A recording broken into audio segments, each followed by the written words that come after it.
அகஸ்தியர் மற்றும் பிற சித்தர்கள் போன்ற ஆன்மீக குருக்களின் வழிகாட்டுதலின் அடிப்படையில் உருவாக்கப்பட்டது.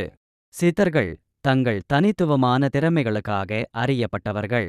சித்த மருத்துவத்தில் உள் மற்றும் வெளி மருந்துகள் என பல வகை மருந்துகள் உள்ளன. சித்த மருத்துவம் என்பது பல நோய்களை குணப்படுத்தவும் உடல் நலனை மேம்படுத்தவும் பயன்படுத்தப்படுகிறது.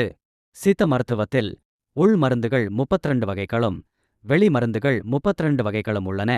மொத்தம் 64 வகையான மருந்துகள் உள்ளன. சித்த மருத்துவம் மூலம் உடல், மனம், உயிர் ஆகிய மூன்றையும் சமநிலையில் வைத்திருக்க முடியும் என்று நம்பப்படுகிறது. சித்த மருத்துவத்தில் நோய்களை குணப்படுத்துவதோடு நோய்கள் வராமல் தடுப்பதும் முக்கியமானது.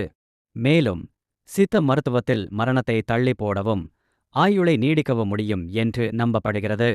சித்த சிகிச்சைக்கு எங்கள் குருஜியை தொடர்பு கொள்ளவும். ஓம் சிவாய நமக. குருகுலம், திருநெல்வேலி.